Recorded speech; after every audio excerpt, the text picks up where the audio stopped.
n'était pas là pour donner une leçon de football. On savait qu'il y avait beaucoup d'arguments dans le jeu pour tenir le ballon, pour nous mettre à mal dans la possession. On a joué avec d'autres valeurs et d'autres vertus et je pense qu'on l'a bien fait. Et avec deux mi-temps différentes, ils ont abordé les mi-temps différemment, mais nous, dans les deux situations, on a su répondre. L'objectif, c'était ça, c'était de mettre fin à cette série noire à l'extérieur et c'est chose faite. Voilà, si mathématiquement ça pouvait être à travers des points, c'est évidemment mieux. Mais je voulais que l'équipe envoie un signal quand même, enfin qu'elle s'envoie un signal à elle-même qu'à l'extérieur il fallait qu'on soit un peu moins gentil et un peu plus compétiteur parce que j'avais l'impression qu'à chaque fois qu'on allait à l'extérieur on sortait à vide et on y allait et puis on savait pas trop pourquoi on se déplaçait. Alors tu as le droit de perdre, hein. Le match de Nîmes et de Brest sont des matchs différents parce qu'on perd 1-0 à Nîmes en ayant fait une très bonne première mi-temps et on prend but à la 42e. Brest on perd à la 89e, par contre les deux autres, et Bourg et Clermont, c'était des matchs qui m'étaient restés en travers de la gorge. L'opération elle est belle aussi au niveau classement mathématique, etc. Ça permet de recoller à Bon, ça ce reste, groupe de tête. oui, j'ai aucun résultat, mais ce que je sais, c'est que ce qui compte pour cette équipe-là, c'est de rester à portée de points des équipes qui sont en haut.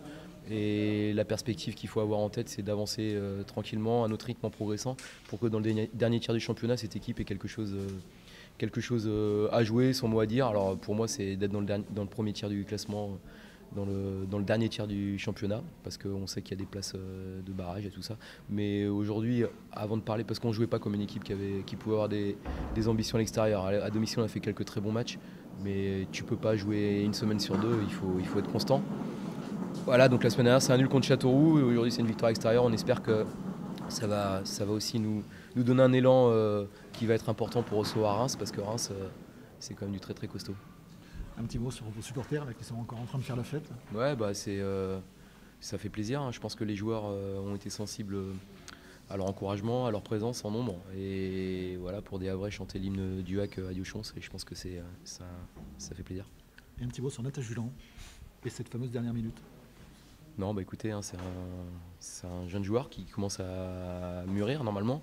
Donc il faut voilà, chaque match, il y a une leçon à. Les bons élèves apprennent de chacune des leçons. Et ce soir, voilà, je pense qu'il aurait pu marquer un but, il ne l'a pas mis. Et je pense que c'est le premier malheureux. Mais ça nous est arrivé à Clermont à 0-0 de ne pas marquer avec un peu de négligence. On aurait pu mener, on ne l'a pas fait. Ce soir, on aurait pu mettre le 3-0, ça peut faire 2-1 derrière. Voilà, à Bourg, on aurait pu mener 1-0, on fait un poteau.